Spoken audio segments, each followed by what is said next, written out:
Pai, você não manda mais em nada. Assine e entre no carro. Ele disse isso sem tremer a voz, enquanto 2 enfermeiros seguravam minha mochila como se eu fosse um pacote entregue no balcão errado. Não perguntou se eu queria, não me olhou nos olhos. Só apontou a caneta, o papel sem meu nome e o carro com o motor ligado.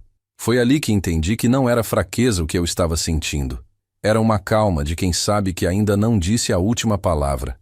Meu nome é Sebastião Ramos, tenho 79 anos e passei 3 décadas encarando asfalto, serra e madrugada como caminhoneiro. Nasci em Carmo do Rio Claro.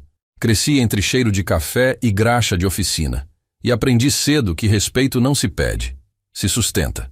Depois que a Helena se foi, criei o Eduardo no braço e na fé, guardando moeda por moeda para ver o menino estudar. O diploma veio, o terno veio, a frieza também. Eu pensei que era distância de geração. Descobri do jeito mais amargo que era distância de caráter. Antes de continuar, deixa eu te pedir uma coisa de coração aberto. Se essa história te tocar de algum jeito, comenta de que cidade você está me ouvindo. Se inscreve no Café com Vovô e manda esse vídeo para quem precisa lembrar que dignidade não tem idade. Todo dia tem relato novo aqui.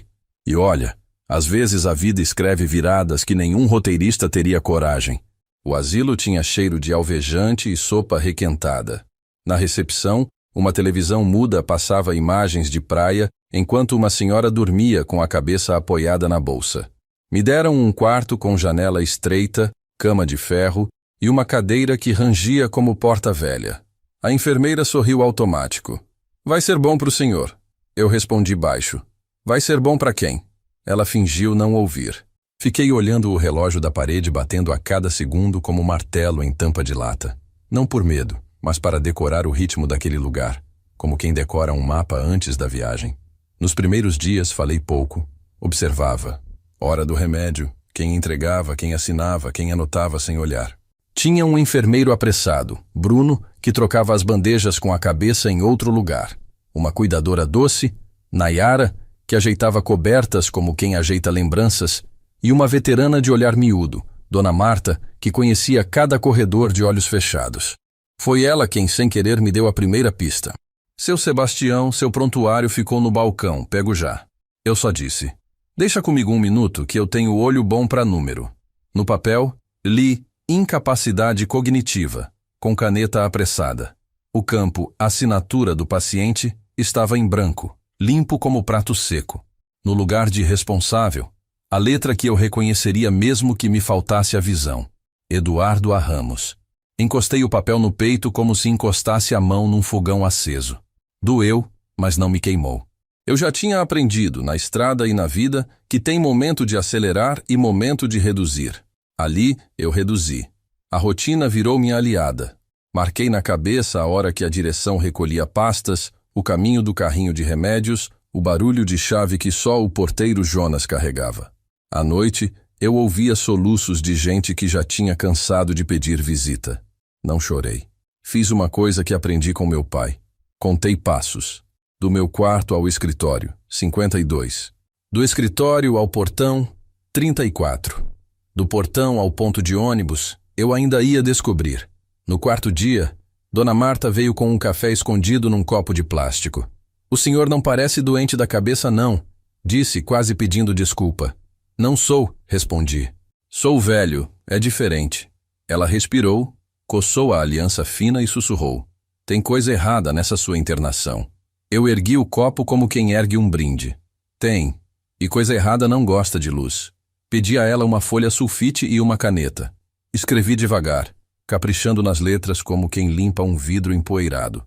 Declaro que fui internado sem consentimento, lúcido, e peço providência. Embaixo, nome completo, CPF, data. Ela leu com o lábio tremendo. O senhor sabe no que está mexendo? Sei. No que é meu. Enquanto isso, o Eduardo não atendeu minhas ligações. Nenhuma. Deixei recado educado, depois recado duro, depois silêncio. Silêncio às vezes é faca. Em vez de esperar, fui até a janela estreita e vi o caminhão de mantimentos descarregar caixas sem nota à vista. O motorista reclamou do preço. O diretor riu. Anotei mentalmente.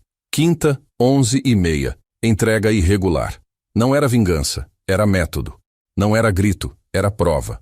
No quinto dia, pedi a Nayara que levasse minha carta no bolso do jaleco até a recepção por engano. Em cima, coloquei outra folha, com um pedido de livros para o quarto. Quem mexe em papel por hábito, mexe no papel errado por descuido. Eu precisava que aquele texto caísse na mesa certa. Às vezes, a mesa certa é um balcão com gente curiosa. À tarde, vi a coordenadora, Vera, folheando os papéis com sobrancelha levantada. Não desviou o olhar quando passou pela minha porta. Sorri. Não o sorriso de quem implora, o de quem sabe. À noite falei com Deus do meu jeito torto, quase rude. Eu não quero que ele sofra, mas também não aceito ser apagado. Se tiver justiça nesse caminho, me mostra a fresta. A fresta veio no dia seguinte, dentro de uma pasta parda com selo do Ministério Público. Era uma visita de rotina, disseram. Rotina com carimbo. Um promotor jovem, olhar limpo, entrou no refeitório, cumprimentou um por um e perguntou meu nome. Sebastião.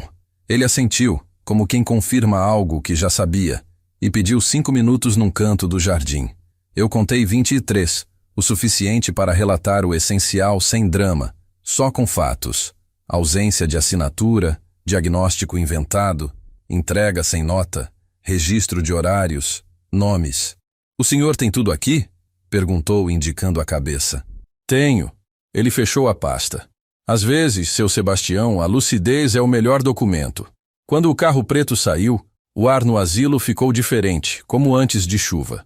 O diretor passou apressado. O porteiro trocou o molho de chaves de mão. A televisão, que vivia muda, ganhou volume. Sentei na cama, respirei e deixei a lembrança me morder. O dia em que o Eduardo, pequeno, me perguntou o que era ser homem. Eu respondi, é cuidar de quem cuidou de você. Talvez eu tenha errado, achando que só palavra cria caráter. Hoje eu entendo que exemplo também não salva quem escolhe o atalho. No domingo, o telefone do corredor tocou 3 vezes e parou. Segunda, o carro preto voltou. Não veio só. Desceu um oficial de justiça com passos que não pedem licença. Anunciam. Não entrou no meu quarto. Foi direto ao escritório. Falou baixo, mas a notícia correu como água por declive. Intimação. Não perguntei para quem. Eu sabia o endereço. À tarde, sentei perto da janela e ouvi o barulho de chuva prometida que não cai. Pensei na minha casa, nas ferramentas alinhadas que ninguém sabe usar, na cadeira de balanço que range como violão velho, nos retratos da Helena, que o tempo não consegue amarelar mais do que já amarelou. Pensei também no Eduardo e na cara que ele faria ao abrir um envelope com o nome dele em letras formais. Não senti prazer, senti peso. Mas peso não me derruba, me ancora. Quando a noite chegou, a cidade parecia prender o fôlego. Eu também.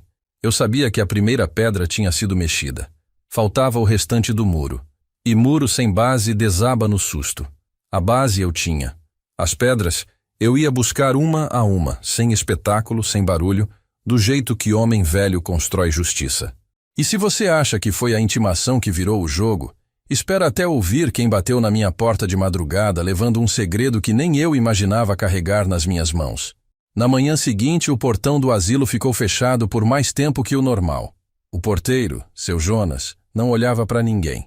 O diretor, o tal do Dr. Humberto, andava de um lado para o outro, falando ao telefone e suando mesmo com o ar-condicionado ligado.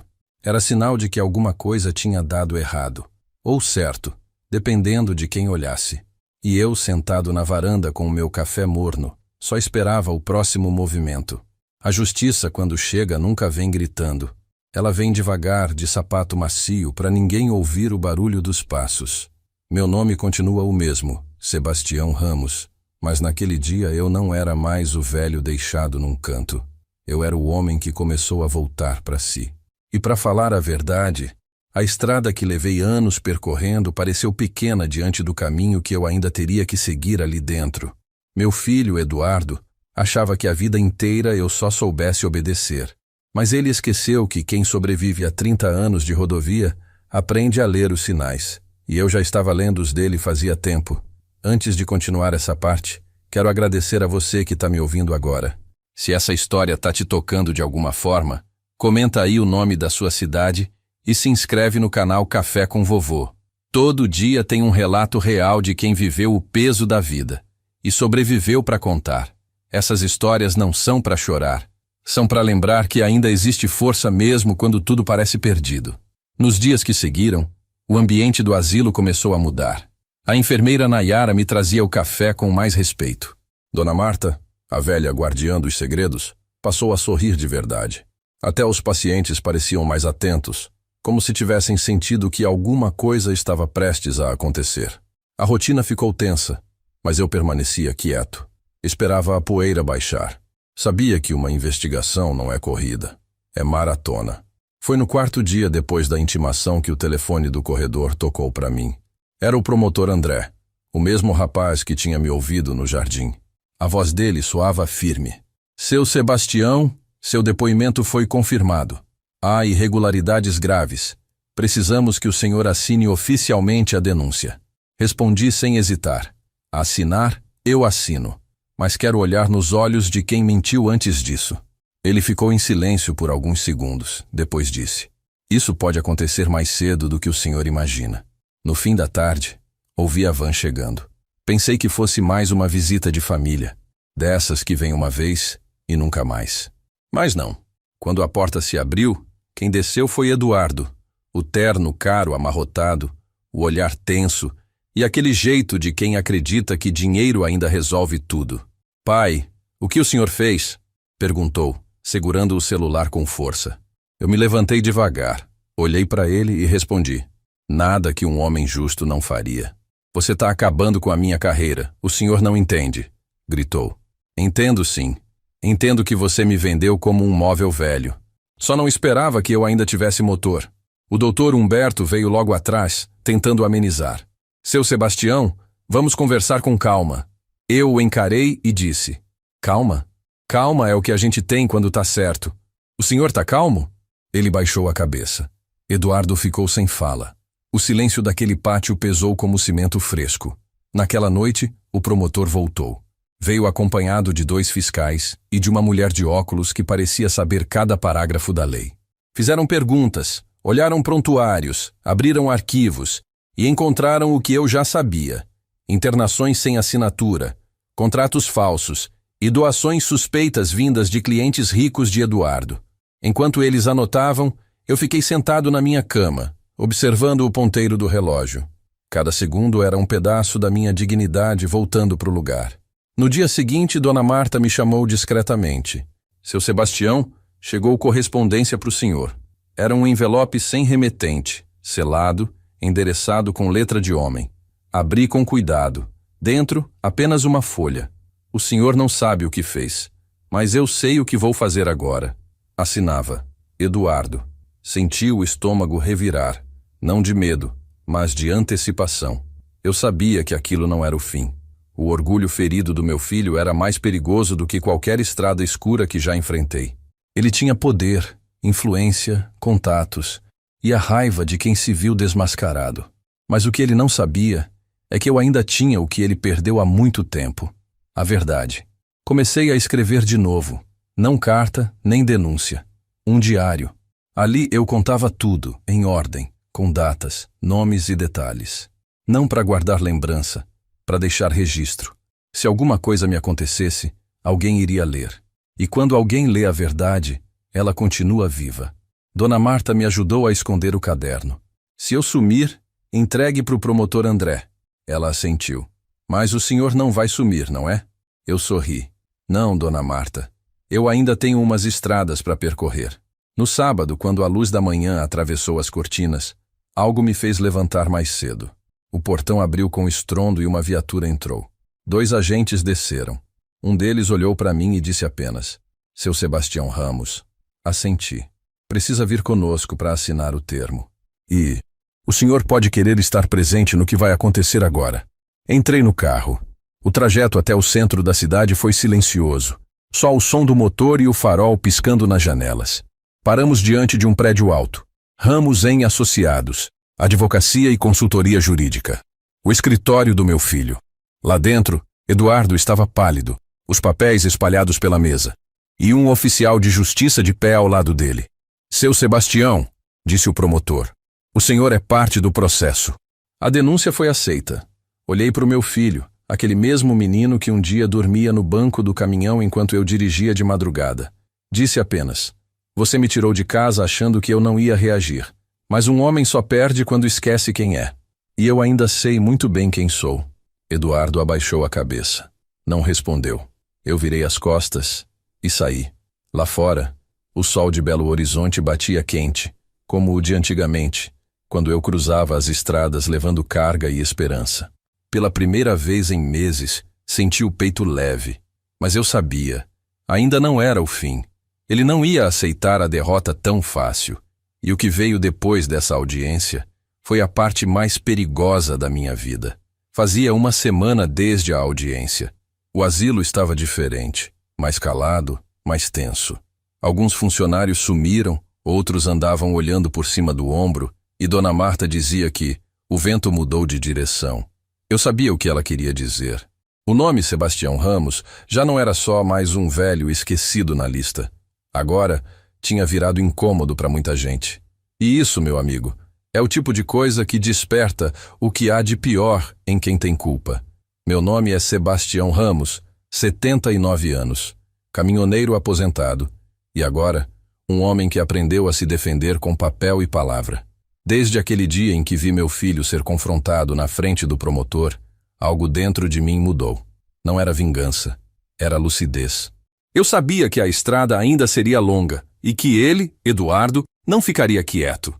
Filho ferido por orgulho é mais perigoso do que inimigo declarado. Antes de seguir contando, quero pedir um favor a quem está me ouvindo agora. Se essa história mexe com você, comenta aí o nome da sua cidade. Se inscreve no canal Café com Vovô e compartilha com alguém que precise lembrar que dignidade não se abandona, mesmo quando o mundo tenta te deixar para trás. Todo dia tem uma história real por aqui, e às vezes é ouvindo a dor de um velho que a gente aprende o valor do respeito. Naquela manhã, o promotor André voltou ao asilo. Trazia uma pasta nova e um olhar preocupado. Sentou-se ao meu lado no pátio, esperou um pouco e falou baixo: "Seu Sebastião, o senhor tem certeza de que não quer proteção?" Eu sorri, sem ironia. "Doutor, eu vivi a vida toda dormindo em posto de estrada. Se o perigo fosse me assustar, eu já tinha morrido faz tempo." Ele suspirou. "Seu filho não está reagindo bem. Está tentando reverter a denúncia. Disse que o senhor tem lapsos de memória." Olhei para o horizonte e respondi: "Ele confunde lucidez com silêncio. Mas eu sei esperar. E quem espera com prova na mão, não perde." Depois que ele foi embora, comecei a notar coisas estranhas. Uma enfermeira nova, que nunca tinha visto antes, começou a trabalhar nos turnos da noite. Um enfermeiro antigo foi transferido por conveniência administrativa. E num sábado minha gaveta estava trancada, mesmo eu nunca tendo pedido chave. Fingi não perceber. A pior coisa para quem tenta te enganar é achar que conseguiu. Nessa mesma semana, Dona Marta me trouxe um jornal amassado.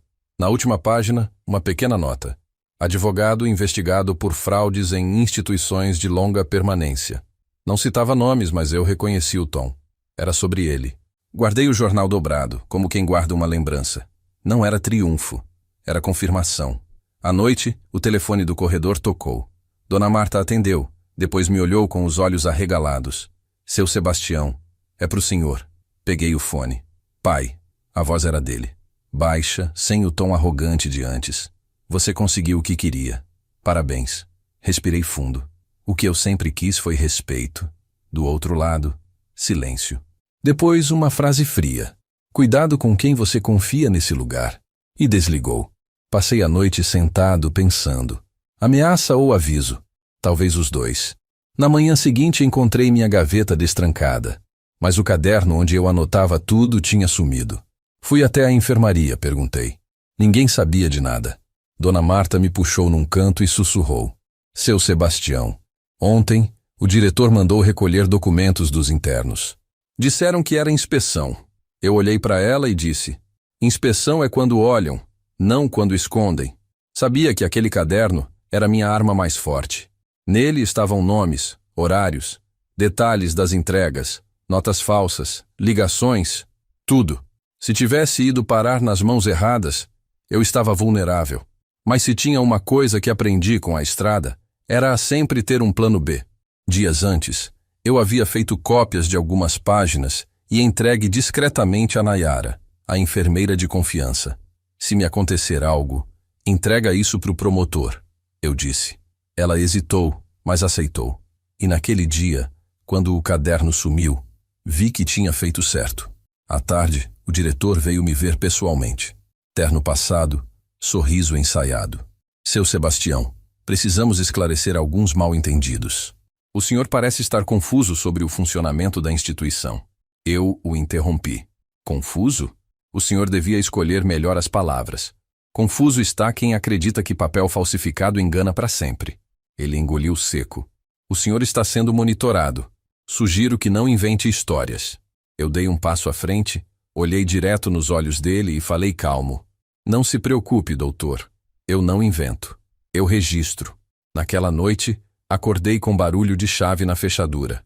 Alguém tentando abrir a porta do meu quarto. Fingi dormir. A luz do corredor entrou por uma fresta. Passos lentos, respiração próxima. E então, nada.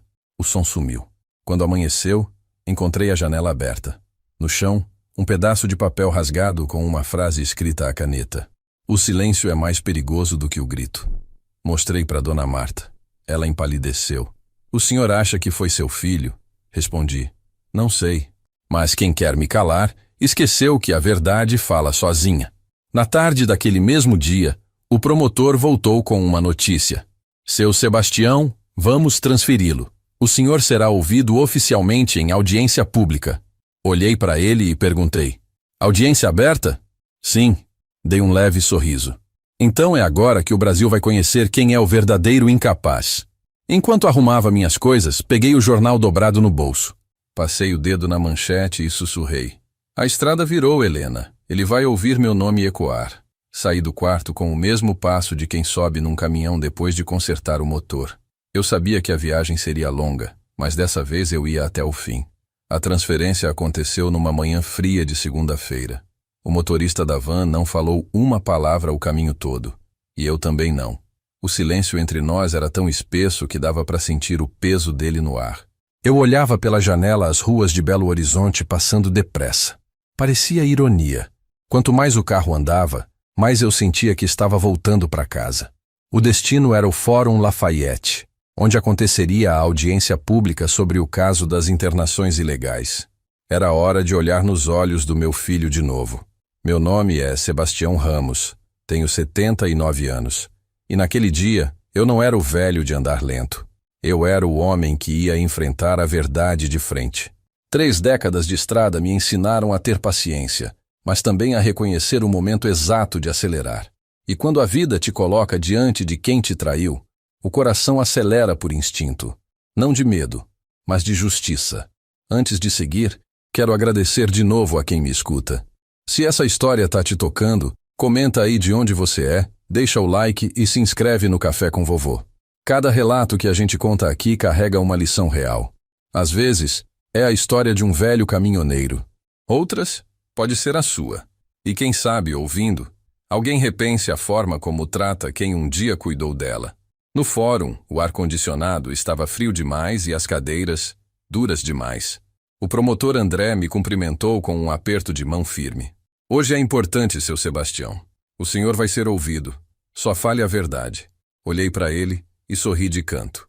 Doutor, a verdade é a única coisa que ainda me pertence. E assim entrei na sala. Lá estava Eduardo, meu filho, sentado ao lado de um advogado que eu nunca tinha visto. Terno caro, barba feita, olhos inchados. Parecia ter envelhecido mais em uma semana do que eu em anos. Quando me viu, desviou o olhar. O juiz pediu silêncio e o promotor começou a leitura do processo. Foram constatadas irregularidades em pelo menos 8 internações, sem assinatura dos pacientes ou laudo médico que comprovasse incapacidade. Entre as vítimas, o senhor Sebastião Ramos, pai do advogado acusado. A sala ficou muda. O som da caneta do juiz riscando o papel foi o único barulho que se ouviu por longos segundos. Quando pediram para eu falar, levantei devagar. Segurei o microfone com as 2 mãos. Respirei e comecei. Meu filho disse que era para o meu bem. Me levou sem aviso, assinou por mim e me deixou num quarto com cheiro de fim. Eu não tô aqui para me vingar.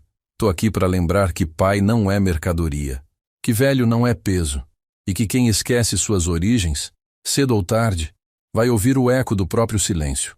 Ninguém se mexia. Eu continuei. Durante 30 anos, eu dirigi por esse país inteiro, levando carga para sustentar minha família. Nunca precisei mentir para ninguém. Hoje, no fim da vida, sou eu quem tem que provar que ainda sei quem sou.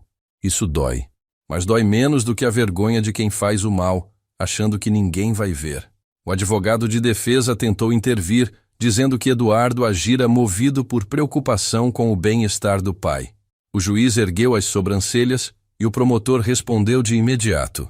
Preocupação não se prova com falsificação, se prova com presença. Eduardo baixou a cabeça. Pela primeira vez, não falou nada. Quando a sessão terminou, o juiz anunciou que o caso seguiria em investigação e que eu seria liberado do asilo, sob acompanhamento médico voluntário se quisesse.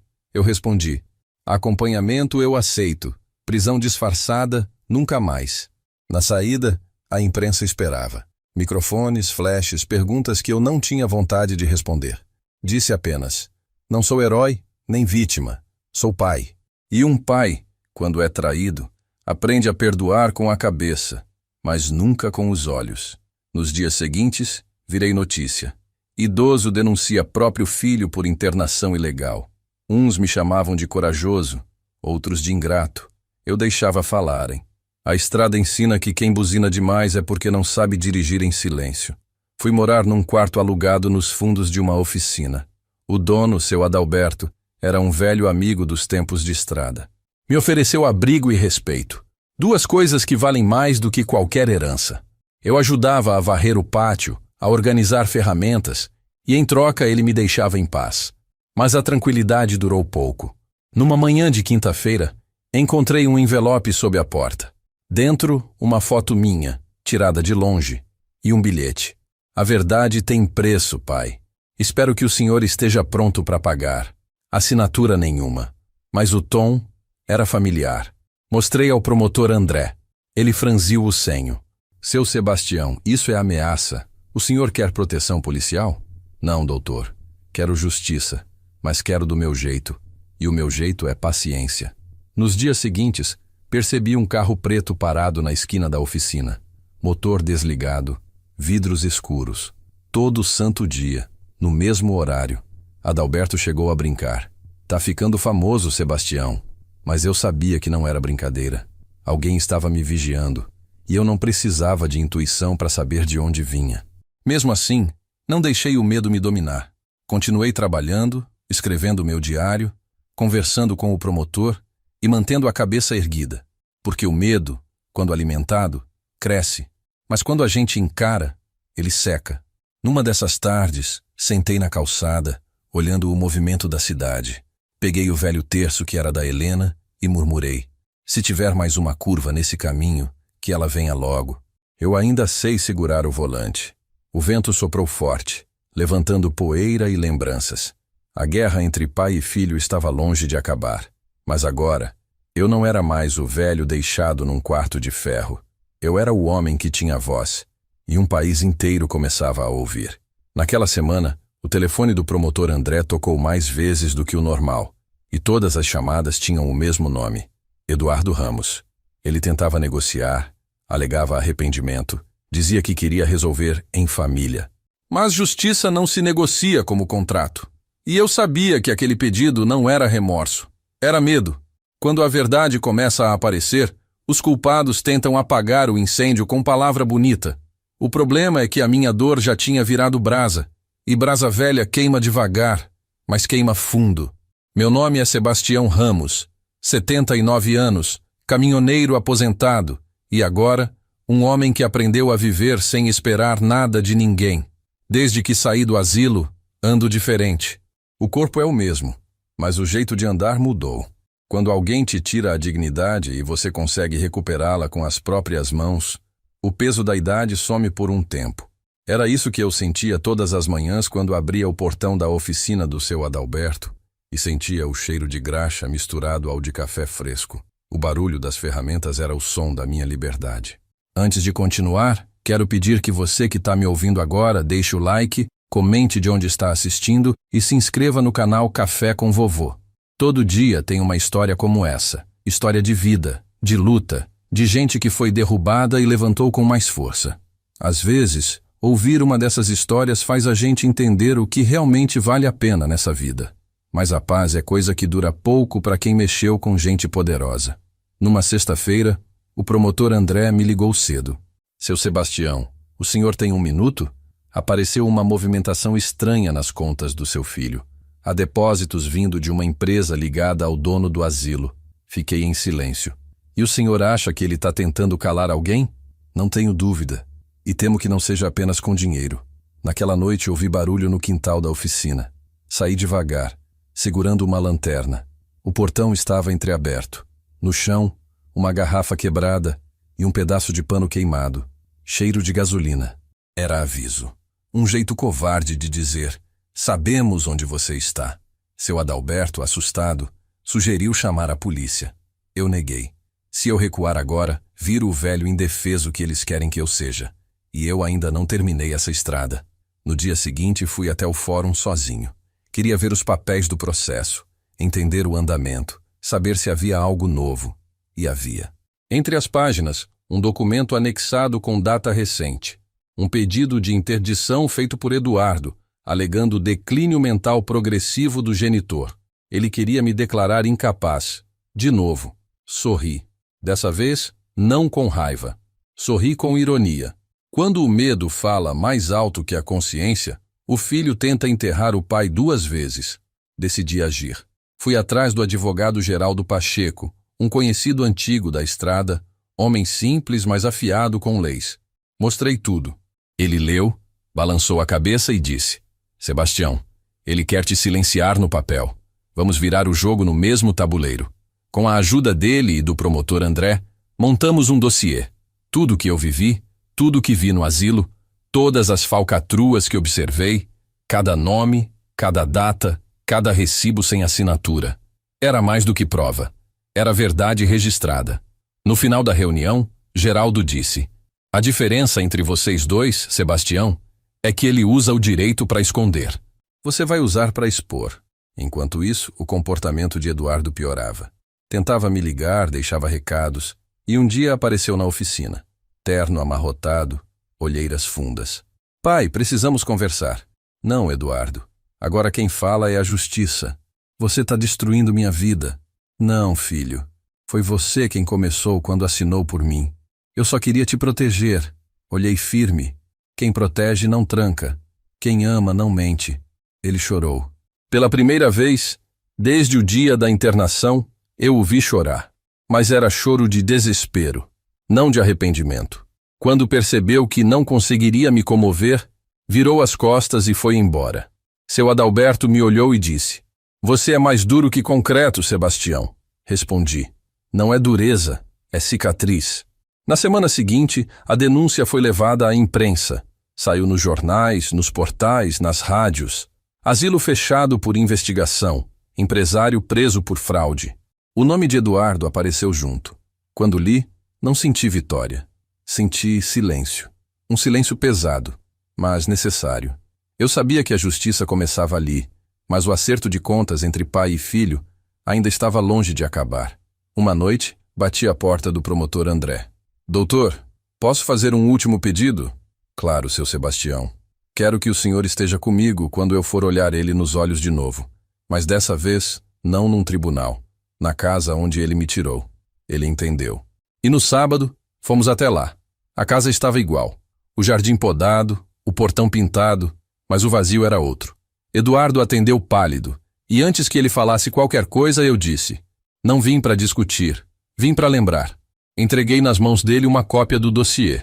Aqui está tudo. O que você fez, o que eu provei e o que o tempo não apaga. Eu não quero o seu dinheiro, nem o seu arrependimento. Só quero que quando olhar para esse papel, você lembre que eu ainda estou vivo. E lúcido. Ele não respondeu. As lágrimas desceram, mas não era o tipo de lágrima que cura. Era a de quem entende que o estrago é irreversível. Saí da casa devagar, o coração leve. Pela primeira vez em meses, o céu parecia limpo, mas lá no fundo eu sabia.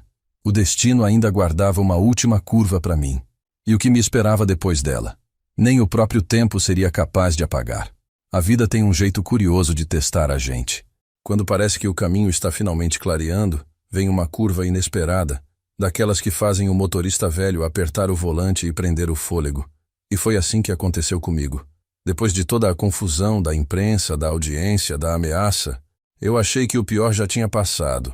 Mas ainda havia uma última sombra na estrada, e ela vinha disfarçada de reconciliação. Meu nome é Sebastião Ramos, 79 anos, e aprendi que não existe estrada reta demais nem coração preparado o bastante para certas voltas da vida. Eu seguia minha rotina simples na oficina do seu Adalberto, tomando meu café preto, ajudando a organizar ferramentas e escrevendo no meu diário. A cada página, eu sentia que um pedaço do passado ia ficando mais leve. Mas, dentro de mim, eu sabia. O silêncio do meu filho não era paz. Era espera. Antes de continuar, quero agradecer a você que está me ouvindo agora. Se essa história te emocionou de alguma forma, comenta o nome da sua cidade, deixa seu like e se inscreve no canal Café com Vovô. Aqui a gente não conta ficção, a gente conta vida. E a vida, ela sabe doer bonito antes de ensinar. Numa manhã de terça-feira, o telefone da oficina tocou. Atendi sem pensar, e a voz do outro lado me travou por um instante. Pai, sou eu. O tempo parou. Era o Eduardo. A voz parecia cansada, diferente, com um tremor que eu nunca tinha ouvido antes. Pai, eu preciso te ver. É importante. Pensei antes de responder. Importante para quem, filho? Para nós dois. Parei. Então venha. Mas venha de verdade. Sem advogado, sem desculpa. No dia seguinte, ele apareceu. Cabelos desgrenhados, barba por fazer. A arrogância trocada por um olhar perdido. Senti que algo estava errado. Sentou-se à minha frente e, por alguns segundos, não disse nada. Depois respirou fundo e falou. Pai, eles estão me investigando por mais do que o caso do asilo. O Dr. Humberto me envolveu em um esquema maior, e eu não sabia até ser tarde demais. Fiquei calado. Você sempre soube com quem se juntou, Eduardo. Eu só queria crescer, pai, ser alguém. Olhei para ele com calma. Você já era alguém quando ainda dormia no banco do caminhão comigo. Só esqueceu quem era. Ele passou as mãos no rosto e chorou. Disse que estava sendo ameaçado, que não sabia a quem recorrer. Pela primeira vez, não viu o advogado arrogante. Vi o menino que eu criei, perdido, envergonhado. Parte de mim queria levantar e abraçar, mas outra parte lembrava da van, da mala, do asilo. Você me deixou num quarto trancado, Eduardo, sem direito nem à minha assinatura. E agora quer que eu te tire da cela que você mesmo construiu? Ele baixou a cabeça. Eu mereço isso, pai. Só queria que o senhor me ouvisse antes de desaparecer de vez. Fiquei em silêncio. A dor dele era real, mas a minha ainda estava aberta. Antes de sair, ele me entregou um envelope pardo. Aqui tem provas contra o Humberto. Use como quiser. Eu não tenho mais força para lutar. Peguei o envelope e disse. Força a gente encontra quando tem algo limpo para defender. Eu ainda tenho. Ele foi embora. E eu fiquei ali, sentado, olhando o envelope como quem segura dinamite. Dentro havia documentos, extratos bancários, assinaturas, cópias de contratos e uma lista de nomes. O esquema era grande. O asilo era só a ponta do iceberg. Havia políticos, empresários, gente graúda, tudo com o mesmo padrão. Idosos internados contra a vontade, patrimônios transferidos e heranças desviadas. Eduardo era só o intermediário, o peão do jogo. Mostrei o material ao promotor André no dia seguinte. Ele ficou calado por um tempo, folheando cada página. Seu Sebastião, o senhor entende o que tem nas mãos? Entendo. E sei que vai custar caro. Talvez mais caro do que imagina. Naquela semana, minha vida virou um redemoinho de reuniões, depoimentos e novas ameaças. O carro preto voltou a aparecer. Recebi 2 ligações em silêncio. E uma noite, alguém riscou o portão da oficina com tinta vermelha. Velho traidor. Seu Adalberto quis chamar a polícia, mas eu apenas sorri. Sabe o que isso significa, amigo? Que a verdade está chegando perto. Mesmo assim, não dormi direito. A cada barulho, meu corpo reagia. E foi numa dessas madrugadas, sentado na cadeira, olhando o relógio, que ouvi batidas na porta. 3 toques secos, firmes. Abri devagar. Era o promotor André. Precisamos tirar o senhor daqui. Agora. Por quê? Um informante avisou. Há risco para o senhor e para o seu filho. Eles querem eliminar as provas. Peguei minha jaqueta, o terço da Helena e o envelope. Então vamos, doutor. A estrada me chama de novo. Fomos para um lugar seguro, uma casa simples numa cidade vizinha. Ali fiquei por alguns dias, sob proteção. Mas o tempo não apaga o instinto de um caminhoneiro. E o meu dizia que a tempestade ainda não tinha passado. Numa tarde de chuva, André recebeu uma ligação urgente. Saiu para atender e voltou com o rosto tenso. Seu Sebastião. Seu filho foi encontrado. Meu peito gelou. Encontrado? Como? Ele abaixou o olhar. Com vida, mas machucado. E está pedindo para falar com o senhor. O coração acelerou. Depois de tudo, ainda havia uma chance de acerto. Ou de despedida. Olhei para o promotor e disse: então vamos. Quero olhar nos olhos dele, uma última vez, antes que o destino decida o resto. O hospital tinha cheiro de álcool e esperança vencida. Aquelas luzes brancas, frias, que tentam disfarçar a tristeza dos corredores, me fizeram lembrar do asilo. Mesmo silêncio, mesmo vazio no olhar de quem passa. Quando cheguei, um enfermeiro me reconheceu pelo nome. O senhor é o pai do Dr. Eduardo, não é? Ele pediu para vê-lo assim que acordou. Assenti, mas não disse nada. Eu não sabia o que sentir. Raiva, pena, amor, tudo misturado. Às vezes, o coração da gente é uma oficina bagunçada. Tem ferramenta para consertar, mas também tem prego para ferir. Meu nome é Sebastião Ramos. Tenho 79 anos e pela primeira vez na vida eu não sabia se estava indo para um reencontro ou para um velório em pé. Depois de tudo o que aconteceu, as mentiras, o asilo, a humilhação, as ameaças, ver meu filho deitado num leito de hospital parecia coisa de novela mal escrita. Mas a vida, quando resolve se vingar da gente, escreve sem revisão. Antes de continuar, deixa eu te pedir uma coisa, de pai para filho, de avô para neto. Se essa história tocar seu coração, comenta aí de onde você está me ouvindo e se inscreve no canal Café com Vovô.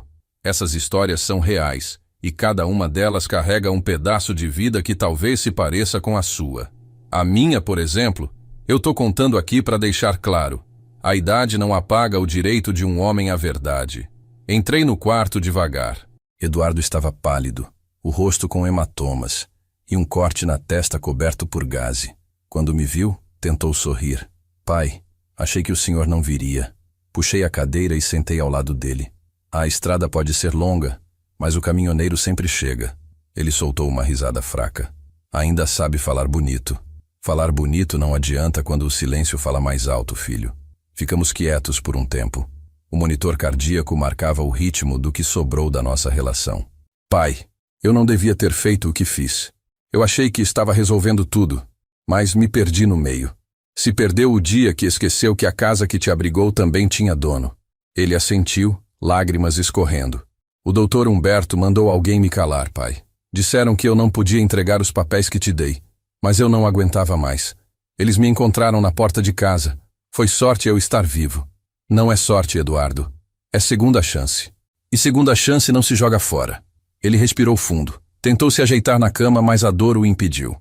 O promotor disse que o senhor ainda está com o envelope. Tá comigo, sim, guardado. E vai servir para acabar com isso. Pai, o senhor vai usá-lo, mesmo sabendo que pode me complicar ainda mais. Olhei para ele com calma. A justiça não escolhe lado, filho. Ela só pesa o que é certo. E no fundo é isso que vai te salvar. Não fugir da culpa, mas encará-la. Ele virou o rosto para o teto. Eu queria ser metade do homem que o senhor é. Respondi sem pensar.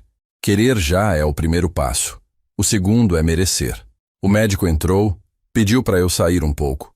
Esperei no corredor, olhando pela janela a chuva cair fina, lavando o vidro devagar. Foi ali, naquele momento, que o promotor André apareceu. Seu Sebastião, descobrimos quem mandou atacar o seu filho. O senhor quer ouvir? Quero, mas só se for para resolver. O doutor Humberto fugiu, mas os documentos que o senhor entregou apontam para um grupo maior. E o nome do seu filho também está entre os que assinaram contratos falsos. Então ele vai responder? Vai, mas talvez em liberdade. Está colaborando com as investigações. Assenti. Liberdade com culpa ainda é prisão, doutor. Mas pelo menos ele não mente mais. Quando voltei para o quarto, Eduardo dormia. Tinha o rosto sereno, quase o mesmo menino que dormia no banco do caminhão quando eu viajava de madrugada. Fiquei olhando para ele e pensei, o tempo não apaga o sangue, mas ensina o que é limite. Peguei o terço que era da Helena, coloquei sobre o travesseiro e disse baixinho, se for para ele mudar, que mude agora, e se não for para mudar, que viva com o peso do que fez, mas vivo. Nos dias seguintes, ele começou a melhorar. Ligou para o promotor, deu mais informações, entregou o paradeiro de Humberto. A polícia foi atrás. Eu assistia tudo de longe, sem me intrometer. Eu já tinha feito a minha parte. O resto era com Deus. E com o tempo. Uma semana depois, recebi uma visita inesperada. Nayara, a enfermeira do asilo, apareceu na oficina. Seu Sebastião, eu precisava te ver. Vim agradecer. Por quê, minha filha? Porque depois do que o senhor fez, aquele lugar fechou. E muita gente foi libertada sem nem saber que tinha esse direito. Sorri. A gente não luta só pela gente, Nayara. A gente luta para deixar o caminho limpo para os outros. Ela assentiu e me entregou um envelope branco. Achei que o senhor ia querer isso de volta. Dentro estava meu diário. Aquele que sumiu semanas atrás. As páginas estavam intactas. No final, havia uma folha nova, escrita à mão, com a caligrafia do Eduardo. Pai, se um dia o senhor ler isso, espero que saiba que eu ainda quero ser seu filho, mesmo que o senhor nunca mais queira me chamar assim. Fechei o caderno, sentindo um nó na garganta. Não chorei. O tempo me ensinou que chorar não limpa a dor, só confirma que ela existe. Guardei o diário na gaveta e respirei fundo. A justiça estava sendo feita, mas o perdão ainda era uma estrada longa. E eu, como bom caminhoneiro, sabia que estrada longa a gente enfrenta com paciência e tanque cheio. O telefone tocou. Era o promotor André. Seu Sebastião, encontramos Humberto, mas o senhor não vai acreditar onde ele estava. Diga, num asilo clandestino no interior, o mesmo esquema. E sabe quem denunciou? Seu filho. Fechei os olhos, respirei fundo e sorri. A curva que a vida deu, enfim, começava a mostrar o horizonte. Mas eu sabia. A estrada ainda tinha mais um trecho antes do fim. 2 meses se passaram desde aquele dia no hospital. A vida parecia ter voltado ao eixo, mas o silêncio que restou entre mim e o Eduardo ainda era um tipo de ferida aberta, dessas que não sangram, mas também não cicatrizam. Ele continuava respondendo em liberdade, colaborando com as investigações, e eu seguia na oficina do seu Adalberto, vivendo entre o cheiro de óleo, café e lembranças que insistiam em me visitar. O país inteiro já tinha esquecido o caso, mas dentro de mim, o julgamento ainda não tinha acabado. Meu nome é Sebastião Ramos, 79 anos, e depois de tantos anos de estrada, aprendi que não é o destino que define a jornada. É o que a gente faz com o tempo que resta. Eu estava em paz, ou pelo menos tentando estar. Já não esperava arrependimento, nem perdão. Só queria seguir vivendo sem o peso de ter sido tratado como incapaz pelo próprio sangue. Mas a vida tem dessas. Quando a gente acha que o mapa acabou, ela revela mais uma curva. Antes de continuar, quero agradecer a você que está aqui me ouvindo. Se essa história te tocou até agora, comenta aí o nome da sua cidade e se inscreve no Café com Vovô. Cada relato que a gente conta é um pedaço de alma de quem sobreviveu às injustiças. E quem sabe, ouvindo a minha voz, você se lembre de alguém que também lutou para ser respeitado, mesmo depois de velho. Numa tarde nublada, recebi uma ligação inesperada. Era o promotor André. Seu Sebastião, boas notícias. O processo contra o Dr. Humberto terminou. Ele foi condenado. Fechei os olhos e respirei fundo. Demorou, mas a estrada da justiça tem buraco mesmo, doutor. E tem mais, ele continuou. O seu filho vai ser ouvido na audiência final como testemunha principal. Foi ele quem ajudou a desmantelar o resto do esquema. Demorei a responder. Testemunha é uma palavra pesada para quem já foi réu. Às vezes é assim que a gente recomeça, seu Sebastião.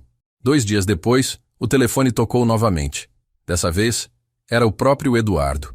Pai, posso te ver antes da audiência? Pensei por um instante, olhando o entardecer pela janela da oficina. Pode. Mas venha como homem, não como advogado. Eu já aprendi, pai. Hoje eu venho como filho. Ele chegou no fim da tarde, vestindo roupa simples, sem o brilho de terno ou relógio caro. Parecia mais leve, mais humano. Quando entrou, ficou parado alguns segundos, como se pedisse permissão para respirar o mesmo ar que eu. Pai, eu vim agradecer. Por quê? Porque se o senhor não tivesse feito o que fez, eu teria ido mais fundo. Às vezes, a pior dor é o remédio que salva. Sentei na cadeira e o encarei em silêncio. E agora, Eduardo? Vai conseguir andar de cabeça erguida? Vou tentar. E vou fazer o que o senhor sempre me ensinou. Pagar o que devo e seguir em frente. Isso já é um começo. Ele tirou do bolso uma chave pequena, de metal gasto. É da casa, pai. A nossa. Não tem mais segurança.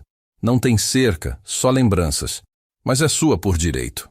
Fiquei olhando para a chave. Ela pesava mais que qualquer condenação. Casa não se devolve com ferro, filho. Se reconstrói com respeito. Ele assentiu, engolindo o choro. Então me ensina a reconstruir. Naquela noite, fomos juntos até a casa. O portão estava enferrujado, o jardim cheio de mato. Entrei devagar, com o coração apertado. A sala ainda tinha o mesmo relógio na parede, o mesmo que ele desligou no dia em que me tirou dali. Fiquei parado diante dele. Engraçado. Até o tempo parou de andar nesse lugar. Eduardo se aproximou e disse, talvez esperando o senhor voltar. Sentamos no sofá. O silêncio entre nós foi mais pesado do que qualquer discussão. Até que ele falou, pai, o senhor me odeia? Olhei para ele com calma. Não. Se eu te odiasse, tinha deixado você afundar sozinho. O que eu sinto é pena. Pena do homem que o orgulho transformou num estranho. Ele abaixou o rosto. Eu não sei se o senhor um dia vai me perdoar. Perdoar é esquecer, filho. E eu não esqueço. Mas também não desejo o seu mal. Ele respirou fundo. Então, posso ao menos tentar ser digno de novo? Pode. Mas dignidade não se herda. Se conquista. Saímos para a varanda. O sol se punha por trás dos telhados e o vento batia leve, trazendo o cheiro de chuva. Por um instante, parecia que a vida queria nos dar um pouco de sossego. Eduardo olhou para o horizonte e disse, sabe o que mais me dói, pai? Que a primeira vez que o senhor me olhou com respeito de novo, foi dentro de um tribunal. Respondi devagar. Respeito, filho. É que nem estrada. Se você cuida, ela te leva longe. Se você larga, ela te engole. Ele sorriu com tristeza.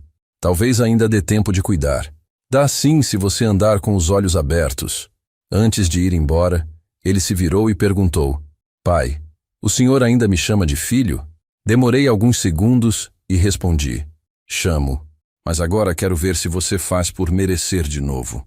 Ele foi embora, e eu fiquei ali, encostado na parede da varanda, olhando o portão se fechar. Pela primeira vez em muito tempo, não senti raiva.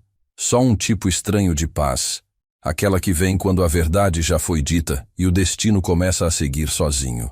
Na semana seguinte, soube que Eduardo havia prestado o último depoimento, entregando tudo o que sabia. O doutor Humberto foi preso e o caso encerrado. Quando o promotor André me ligou para avisar, só disse, parabéns, seu Sebastião. O senhor não só provou sua inocência, como limpou o nome de muita gente. Eu respondi, não fiz por fama, doutor. Fiz porque, no fim da vida, o que mais pesa não é o corpo, é a consciência. Naquela noite, abri meu diário e escrevi.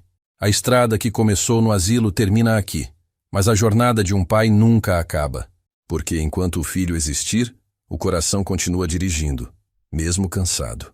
Fechei o caderno, apaguei a luz e olhei para o céu. A lua brilhava como farol de caminhão antigo. E eu pensei comigo, talvez o perdão não seja esquecer o passado, mas aprender a dirigir com ele no retrovisor. O tempo tem um jeito curioso de curar, não de apagar, mas de ajeitar as dores no lugar certo da memória.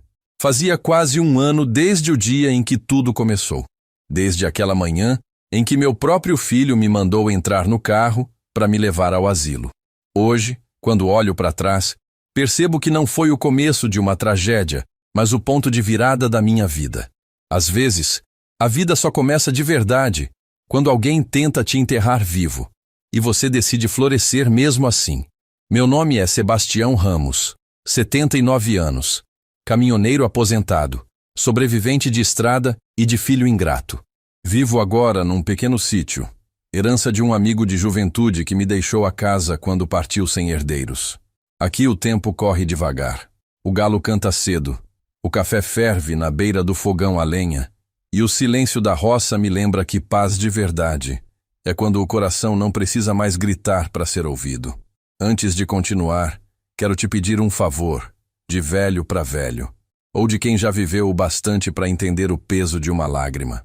Se essa história tocou você de alguma forma, comenta o nome da sua cidade aí nos comentários, se inscreve no canal Café com Vovô e compartilha com alguém que precise ouvir que sempre é tempo de recomeçar. Porque a vida não termina quando o respeito acaba, ela só muda de estrada.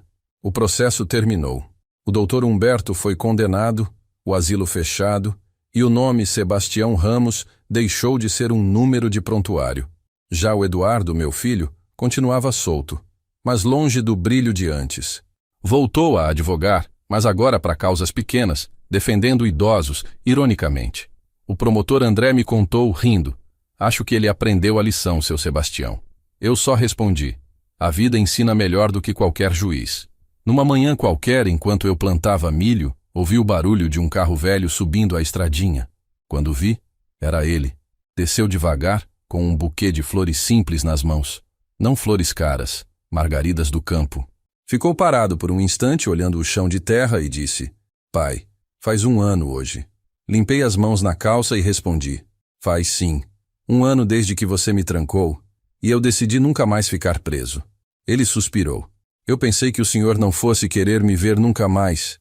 Pensei o mesmo, mas aprendi que rancor é bagagem pesada para quem quer seguir viagem. Sentamos num banco de madeira sob o pé de jabuticaba. Ele ficou calado por um tempo. Depois disse: Eu tô tentando, pai. Tô mudando. Tenho ido visitar abrigos, ajudado em processos. Até doei parte do que sobrou para uma casa de repouso de verdade, legalizada. Assenti, sem pressa. E faz isso por arrependimento ou por paz de espírito? Por ambos, talvez. Então tá no caminho certo. Ele me entregou o buquê. São pra mãe. Olhei pro chão, sentindo o vento bater no rosto. Ela teria orgulho do homem que você tá tentando ser. Não do que foi, mas do que ainda pode virar. Ele engoliu o choro. O senhor me perdoa, pai? Demorei a responder. O perdão é igual estrada de chão, filho. A gente começa a pavimentar, mas ainda tem muito buraco. Um dia, quem sabe, fica lisa. Ele sorriu emocionado. Então ainda há esperança. Enquanto tiver respiro, tem estrada. Passamos a tarde juntos. Fiz café, contamos causos, lembramos de tempos antigos. Quando o sol começou a cair, ele se levantou para ir embora. Me abraçou forte, como quem segura a última chance de algo bom. Pai, eu queria voltar mais vezes. Volta, mas vem leve. A casa não tem espaço para culpa. Ele riu, limpando os olhos. Tá certo. Quando ele se foi, fiquei olhando o rastro de poeira subindo pela estrada. Aquele rastro parecia o rastro da vida dele, cheio de curvas, mas dessa vez indo na direção certa. Nos dias seguintes, comecei a escrever de novo no meu diário. Escrevi sobre o asilo, o processo, as noites sem sono, o reencontro e o que aprendi com tudo isso. Escrevi: a velhice não é o fim. É o tempo que Deus dá pra gente consertar o que ficou torto. Às vezes penso na ironia. Fui internado como incapaz e saí de lá ensinando o que é lucidez. Fui silenciado e terminei com o país inteiro ouvindo minha história. Fui humilhado. E hoje quem me chamava de louco me chama de exemplo. Mas eu não fiz isso por vingança. Fiz por justiça e por todos os velhos que ainda acreditam que a idade os torna invisíveis. Naquela noite, o telefone tocou. Era Eduardo. Pai, acabei de sair de um abrigo. Um senhor pediu para eu avisar o senhor que a história dele era igual à sua e que o senhor deu coragem para ele sair de lá. Fiquei mudo por uns segundos. Depois respondi: então já valeu a pena. Pai, posso te visitar no domingo? Pode, filho. E traz menos culpa e mais pão de queijo. Ele riu do outro lado. Combinado. Desliguei e fiquei olhando para o céu estrelado da roça. Peguei meu terço, beijei a cruz e murmurei: Helena, acho que agora ele aprendeu. E eu também. Deitei cedo. O vento entrou pela janela, trazendo o cheiro de terra molhada e de perdão. E antes de adormecer pensei: a estrada é longa, mas o destino, quando vem com paz, compensa cada curva. O domingo amanheceu sereno, com o sol nascendo preguiçoso por trás dos morros e a neblina se levantando devagar, como se o dia tivesse medo de acordar. Eu estava desperto antes mesmo dos galos. É costume de quem passou a vida inteira pegando estrada. O corpo acostuma a levantar cedo, mesmo quando o destino é só o próprio quintal. Acendi o fogão a lenha, coloquei a chaleira no fogo e deixei o cheiro de café invadir a casa. Era aquele aroma que enchia o peito de lembrança. Lembrança de estrada, de Helena e de um tempo em que o silêncio da casa era cheio de vida. Meu nome é Sebastião Ramos, tenho 79 anos. E se tem uma coisa que o tempo me ensinou é que o perdão não vem de um dia para o outro. Ele vem devagar, igual o café que ferve. Começa frio, borbulha, derrama um pouco e só então acalma. Faz quase um ano que tudo aconteceu. A internação, a denúncia, a justiça, a ferida aberta entre mim e o Eduardo. Mas naquele domingo, havia algo diferente no ar. Uma calma que eu não sentia há muito tempo. Era o primeiro domingo em que eu não acordava com raiva, nem com mágoa. Acordei leve. E no fundo eu sabia. Aquele dia seria importante. Antes de seguir contando, quero pedir uma coisa a você que me ouve. Se essa história tocou seu coração, comenta aí de onde você está me ouvindo e se inscreve no Café com Vovô. Aqui a gente não fala de ficção. A gente fala da vida real, da dor e da superação que todo ser humano carrega no peito. Porque a verdade é essa. Quando a vida te derruba, é para ver se você tem coragem de levantar diferente. O relógio marcava 9h30 quando ouvi o barulho de um carro subindo a estradinha. O coração acelerou sem minha permissão. Era um som que eu conhecia bem. O motor cansado, o chiado do freio, a marcha arranhando na subida. Fui até a varanda. Era ele, Eduardo. O mesmo carro velho, mas outro semblante. Desceu devagar, vestindo uma camisa simples, sem relógio caro, sem a pressa que sempre o acompanhava. Nas mãos uma sacola de pano. Quando chegou perto, abriu um sorriso tímido. Trouxe o que o senhor pediu, pai. Olhei e ri. Pão de queijo e coragem, pelo visto. Os dois, na medida certa. Entramos. O cheiro do café misturou com o da lembrança boa. Sentamos à mesa. Por alguns minutos, o silêncio reinou entre nós. Não era um silêncio pesado como antes. Era um silêncio de espera. O tipo de silêncio que antecede algo que precisa ser dito, mas ainda não encontrou coragem para sair. Ele olhou em volta, observando os quadros, o terço da Helena pendurado na parede, a poltrona antiga que range com o tempo. Tocou o braço da cadeira e disse baixo: "Essa casa tem paz, pai." "Tem, mas custou caro para ter. Paz é o único bem que não se compra nem se herda. Se constrói." Ele assentiu, olhando para o chão. "O senhor conseguiu construir mesmo depois de tudo. Depois de tudo, a gente aprende o valor de ser simples. A vida me tirou muita coisa, filho, mas deixou o essencial. Consciência limpa e café quente." Ele sorriu com um misto de admiração e culpa. Depois respirou fundo.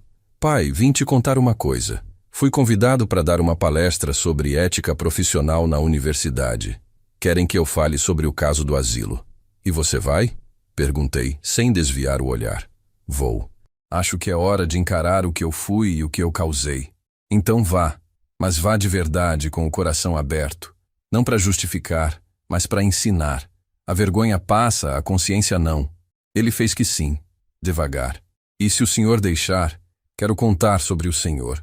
Contar que o homem que me ensinou sobre dignidade ainda vive aqui, tomando café no fogão a lenha." Sorri. "Pode contar. Mas diga que esse homem acredita que caráter não envelhece. Ele só amadurece se o sujeito deixar." A conversa deslizou leve, como um rio que finalmente encontra caminho. Falamos da Helena, da infância dele, dos almoços de domingo com frango caipira e risada na mesa. Eu o vi rir de verdade pela primeira vez em anos. Era o mesmo riso de menino, o mesmo brilho nos olhos de quando pedia para segurar o volante do caminhão. "Lembra, pai, quando o senhor me deixava guiar na estrada de terra e dizia que homem bom é aquele que sabe frear na hora certa?" Lembro, e é uma lição que ainda vale. Tem gente que só aprende depois de derrapar. Ficamos ali por horas. Quando o café acabou, ele se levantou e foi até a janela. Eu nunca imaginei que um dia o senhor ainda me receberia assim. Achei que o senhor ia me odiar para sempre. O ódio é estrada curta, filho. termina em buraco. E eu já caí em muitos buracos na vida. E o Senhor me perdoou? Perguntou com os olhos marejados. Olhei para ele com calma. Perdoar é fácil. Difícil é esquecer. Eu não esqueci. E talvez nunca esqueça. Mas aprendi a não viver preso ao que me fizeram. Isso é o mais perto do perdão que eu consigo chegar. Ele abaixou o rosto. Pai, o Senhor é mais forte do que eu imaginei. Não, Eduardo. Eu só aprendi a não depender de aplauso para ter razão. A justiça que vem de dentro é a única que não precisa de tribunal. O dia passou rápido. À tarde, o céu começou a se nublar e o vento trouxe cheiro de chuva. Fomos para a varanda e ele ficou olhando o horizonte, pensativo. Pai, o senhor sabia que o Dr. Humberto foi condenado? Soube sim. O promotor me avisou. Eu testemunhei contra ele. Foi difícil, mas eu precisava fazer. Fez certo. Justiça é quando a gente enfrenta o próprio espelho sem baixar os olhos. Ele respirou fundo. Quando tudo acabou, sabe o que eu senti? O quê? Vazio. Eu achei que confessar e ajudar fosse me deixar em paz, mas o peso ainda está aqui. É o peso da consciência, filho. A culpa é como o freio do caminhão. Segura, mas arranha até parar. Com o tempo, o barulho some. Ele riu de leve. O senhor ainda fala igual caminhoneiro. É que estrada e vida são parecidas demais. As duas cobram pedágio. E o preço é sempre tempo. O silêncio voltou. Só que agora era um silêncio bom, cheio de entendimento. Eu percebia que ele queria dizer algo, mas hesitava. Até que finalmente ele tirou um envelope do bolso e colocou sobre a mesa. É o meu pedido de desculpa por escrito. Eu sei que o senhor não precisa disso, mas queria que guardasse. Olhei para o envelope e disse: Filho, não é papel que apaga erro, é atitude. E pelo que vejo, você já começou a escrever um novo capítulo. Sem caneta. Ele sorriu, as lágrimas caindo sem vergonha. Pai, o senhor ainda me chama de filho? Pensei por um momento, depois respondi. Chamo, mas agora quero ver se você faz por merecer de novo. Ele assentiu. Quero, pai. Mais do que tudo. E prometo que, da próxima vez que o senhor ouvir meu nome, vai ser por algo bom. Então faça valer a pena. A chuva começou a cair fina, lavando o chão do quintal e o que restava de tristeza entre nós. Ficamos ali, em silêncio, olhando o céu. O barulho da água batendo nas folhas parecia um pedido de perdão da própria vida. Quando a chuva passou, o sol ainda apareceu um pouco, iluminando o terreiro molhado. Engraçado, né, pai? Disse ele, olhando para o horizonte. Depois da tempestade, a paisagem sempre parece mais bonita. É, filho, porque a chuva limpa até o que a gente não vê. Antes de ir embora, ele foi até o retrato da mãe e colocou as flores que trouxe, margaridas do campo. Ficou alguns segundos ali, calado, e sussurrou. Eu sei que a senhora me vê, mãe, e espero que ainda me reconheça. Eu o observei de longe, com o coração apertado. Aquele momento valia mais que qualquer sentença de juiz. Na saída, ele me abraçou forte. Posso voltar, pai? Pode, mas vem leve.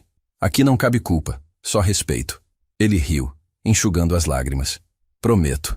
Quando o carro partiu, fiquei olhando até sumir na curva da estrada. E pensei, talvez enfim o menino tenha encontrado o caminho de volta para casa. Entrei, sentei na poltrona e peguei meu diário. Abri na última página e comecei a escrever devagar, como quem grava o que não quer que o tempo apague. Fui internado como incapaz. Me chamaram de velho, de fardo, de peso morto. Mas saí de lá mais vivo do que nunca. O filho que me traiu aprendeu que justiça não é vingança, é espelho. E eu aprendi que a vida só faz sentido quando a gente encontra paz dentro da própria história. A estrada que começou com dor termina com aprendizado. E se um dia alguém perguntar quem foi Sebastião Ramos, que digam, foi um homem que não se calou, mesmo quando tentaram calá-lo.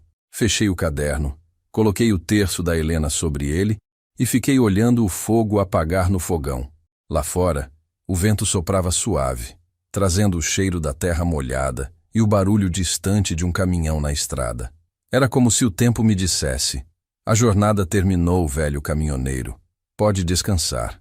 Sorri, respirei fundo e pensei, a estrada nunca termina, ela só muda de direção. E a minha, enfim, me trouxe de volta para casa, com o coração leve e a alma em paz. Agora é você, que me ouviu até aqui. Comenta aí se essa história te fez lembrar de alguém. Compartilha com quem precisa ouvir que o respeito é a maior herança que um pai pode deixar. E lembra, enquanto houver estrada, ainda há chance de recomeçar.